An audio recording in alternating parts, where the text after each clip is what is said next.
Okay, let's get started. So, my name is Bear, and I'm going to be teaching you how to do a lobby system in Unity using Photon. So, a lobby system is something I've been developing for Communication Meltdown, which is a Monster Vault entertainment game. And it's a VR multiplayer game that uses Photon. So, in order to just have this kind of as a kind of like video documentation of the lobby system, I'm just going to reproduce the lobby system right now in Unity and just share how I did it with you. So first thing you're going to do is obviously open Unity. We're using Unity 2017 for this project. Once you get Unity open, you need to go to the asset store, and hopefully this won't happen to you, but as soon as I opened the asset store, it just stopped working. It wouldn't take input, and I had this like black screen on it. I have no idea why that happened, but it was super annoying. What I had to do was I went to Photon's website and just downloaded it from there and just accessed it from Unity once it's downloaded. Hopefully you won't have to do that, because if you don't have to do that, you can just go to the asset store, type Photon in the search bar, and you're going to want to download the free version. We're not using the paid version here. You don't need to use the paid version to do this tutorial. The paid version mostly just gives you more like online services, like, you know, like just allows you to have like more entities and stuff in like the cloud. And other than that, you really don't need it. Once you get the Photon Unity networking free, just click the import button, import all the assets, and then once that happens, a little dialog should pop up asking you for an ID. Yeah, what this little dialog here is a pun setup thing. What's asking you is for an app ID. What the app ID is a identification for your particular game that the Photon services will use to act as your relay server.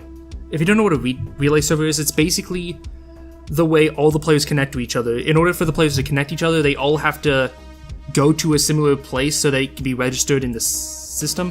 Okay, so once you get to the Photon website, just type in your username and password. If you don't have a password, just go ahead and register. It's free, so you don't have to pay anything. And then once you get to your Photon Cloud Applications page, what you want to do is, well, first I'm just going to delete a bunch of these old apps. I don't really need them anymore. And then just say create new one. Do Photon Pun. That's the one you want. Give it a name. Give it a description. It doesn't really matter. Don't worry about the URL. We can do that for later. I think that's just for if you want to have like your own server as opposed to using their server. So once you've actually created the app, there should be a little app ID thing under the lobby tutorial. I'm going to black it out so that way you can't see it, just in case that's a security thing, but just grab that little ID, copy it, and paste it into the little pun setup thing, and then press setup project, and then the search say done, you're all connected, and then you can close that out, and we can actually get to making this thing. Let's just go ahead and create a new scene here, since that we need something to work in. Yeah, so most of this project is basically going to be UI stuff. We're not going to do any gameplay stuff, we're just creating a lobby system for your game. So just like connecting to the server, connecting with other players, and going into a game scene. We're not going to do anything beyond that. So it should be a pretty quick tutorial, but if you don't know how to do it, this might be helpful. So we're going to create an empty game object called Lobby Manager, and we're going to create a new script called Lobby Manager. So Lobby Manager is basically just going to be the brains of this entire operation. It's going to control all the networking, the Photon networking that we're going to be doing. Checking to see if Visual Studio 2017 is my code editor, because I don't like using mono behavior, most people don't. Okay, so now that it's open, first thing we're going to do is we're going to inherit Lobby Manager from Photon.PunBehavior. This will basically just give us access to a couple of callback functions that we're going to be using when various things happen, when we connect to various things in the system. So whenever we connect to a specific thing in Photon, we'll usually get a callback for it. And we'll more on that later. Next thing we have to do is actually connect to Photon. In order to do that, first we need to make this little string called game version. We'll get onto that when we actually connect. But basically, it's just going to represent the actual version of the game we're currently on. So it's like, and that's the version of your game, not like Photon or anything else. Like, this is basically what allows you to connect to different versions of your own game and have players not connect with each other if they're playing different versions. After I looked up a few things online, because I don't remember all this stuff, the first thing you want to do is create well, an if statement that basically just checks if we're connected or not, which we're not right now. And then we're going to set a few settings before we even start this. So the first thing is auto join lobby. We're going to set that to false since we want to join the lobby ourselves, just so I can show you how to do it. Next thing is automatically sync scenes. That means whenever a master client changes scenes in Photon, all the other clients that are connected with it all change scenes along with it. So like everyone changes scenes at the same time, which is what we want.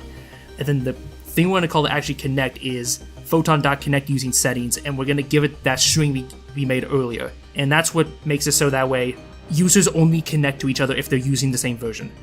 And then finally, the last thing we want to do is override the onConnect to master function. That's a callback that we're going to be using to check if we actually connected it. Like that checks if the photon.connecting to user settings, connect using settings actually worked.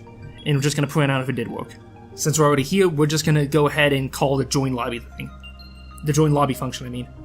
So earlier I said that the auto join lobby we turned off so we can do it ourselves. I'm just basically now showing you how you do that. It's just photon.join lobby. No arguments needed. And we're going to go ahead and override the on join lobby callback. And then we're just going to also print another thing. So we're just going to print connected to lobby. And then we're just going to go back to the scene, turn it on, and as you can see, we both connected to lobby we both connected to the master and connected to the lobby, so all that is good. I'll just go ahead and say this now. This UI system is not going to look good. I'm not showing you how to make a good looking UI. I'm a programmer, not an artist. What I'm going to show you is how to make how to make one of these things functional. If you want a good looking lobby system, go talk to an artist. So the one thing we're going to do is, first we're going to make a panel. Well, we're going to make two panels. We're going to make a top panel and a bottom panel. And we're just going to put a button in there. And this is going to be our create room button. The create room button will basically do what it says and create a room for us. A room is basically a game. It's the place that you and the people you connected with for a game actually go to connect with them. So in order to create a room, we're just going to create a public function that will be called whenever we press that button. And the actual method is photon create room. First, we're going to give it a string, which is the room name. We'll make that editable later on. Right now, we're just going to give it a placeholder name, which is room name. Next thing we're going to do is create the room options for it, which there's a lot more stuff in there besides max players, but right now, the only one we care about is the max player count, and we're going to set that to 4. And the last one's just null. Just don't worry about that one, we'll do it later. And then we're just going to do a print there so that way we can have a little thing that tells us whether or not we actually call the function.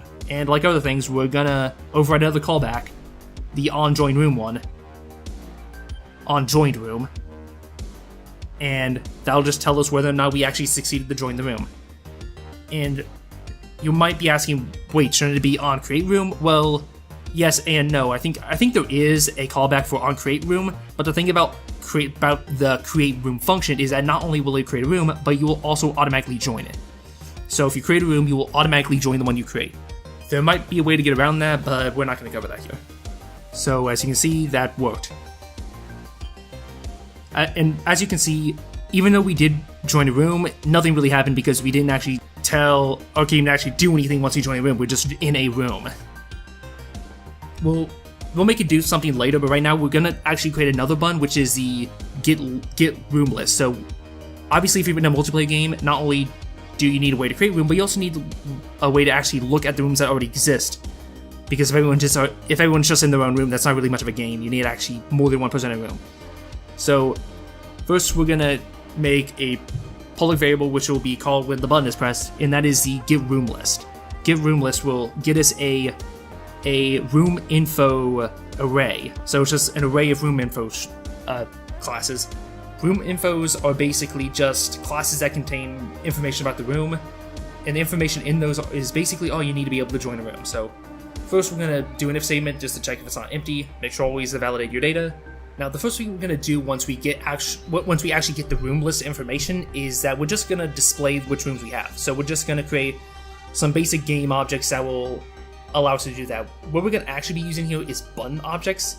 What these button objects are going to do is not only allow us to display data, but also allow them to be a function in and of themselves. So what we're going to do is actually we're going to have our code like put the names of the rooms in the buttons text. And then we're going to also have it so that way, once you click one of those buttons, we will join the room that's labeled on the buttons text. So what we're going to do here is we're just going to iterate through all the rooms we got. And for each room we have, we're just going to grab the text object from each of the entry objects we have, and then we're just going to fill in that text object with the name of the room. Also make sure you are using UnityEngine.ui so that way you can actually have text be a class you can actually create objects for.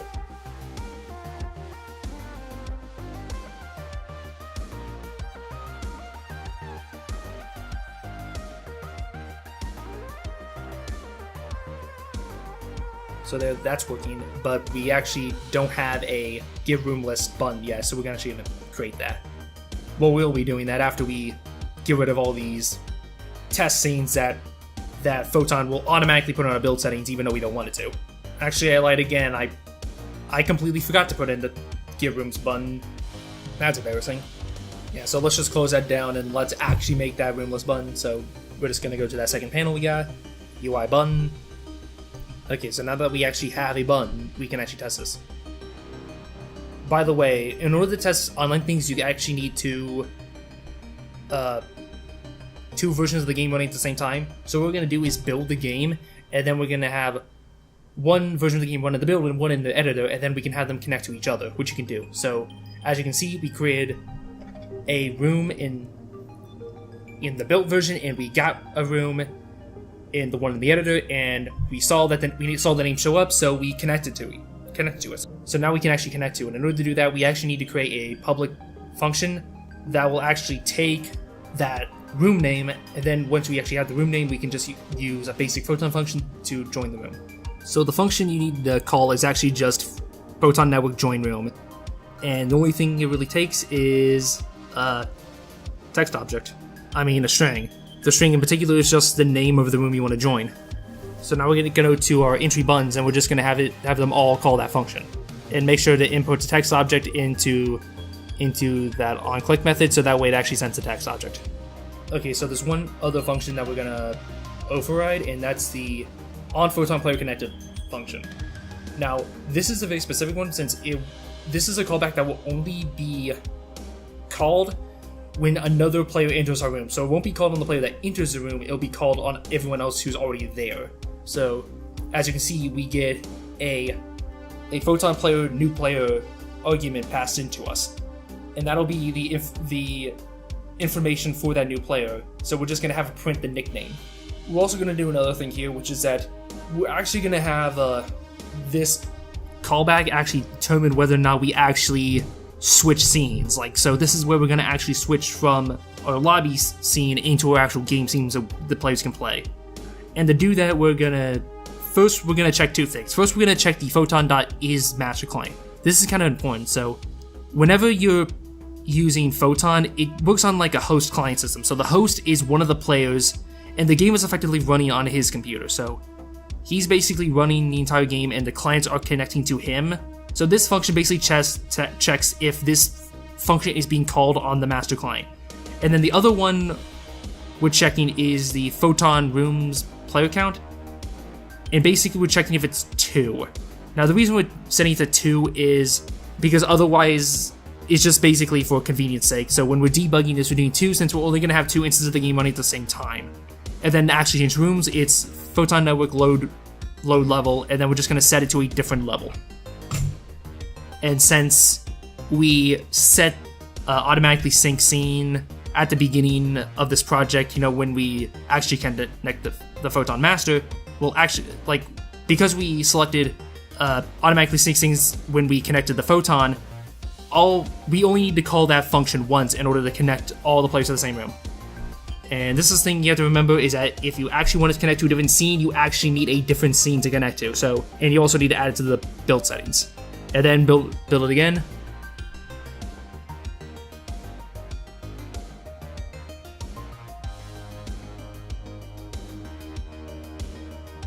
And there you go, we click that button and we're in a different scene now. So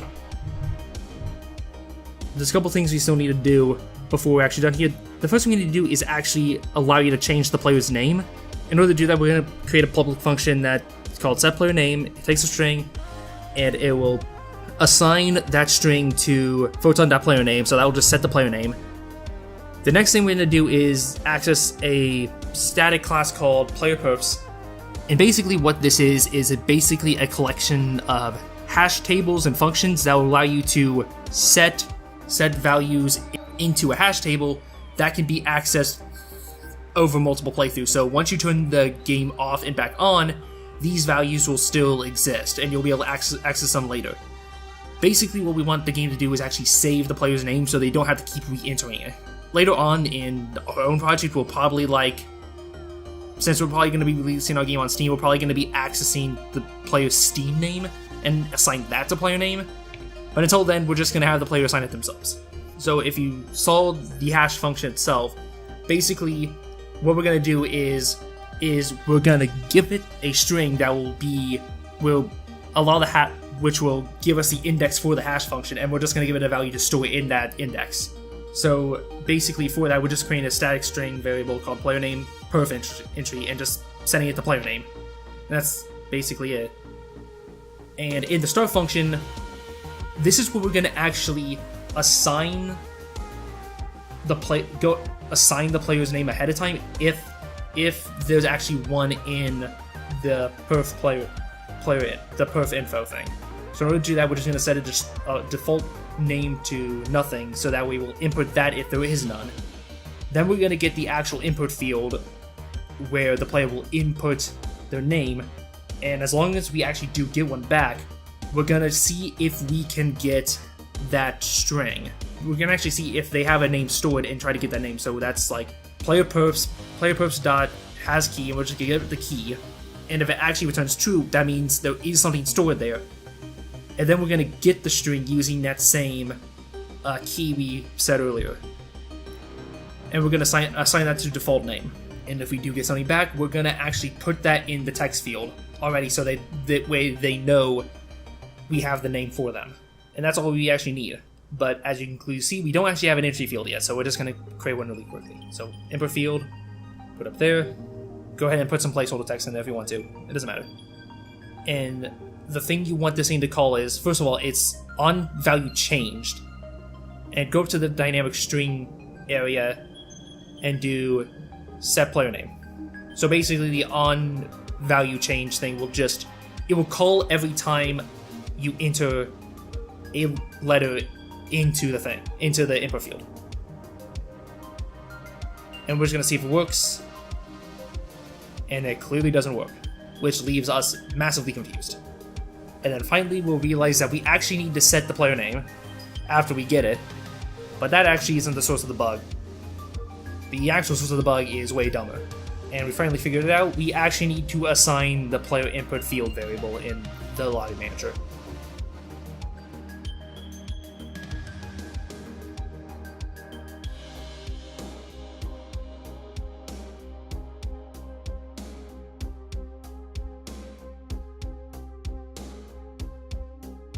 After we do the name input field, we also want to try doing the room input field.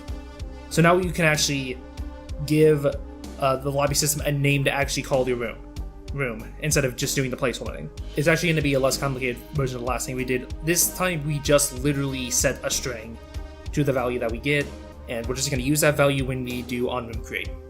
So I'm just going to go ahead and input a room name and then try to create it.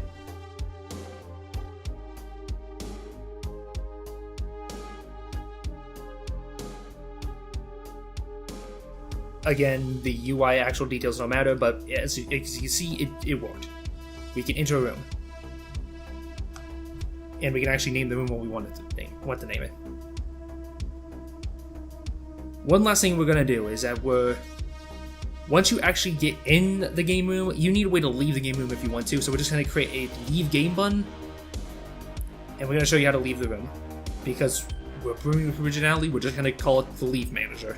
Now, I will warn you that this time I actually messed up. It does function, but I did it completely incorrectly. When you do it, what you want to do is call the leave room function.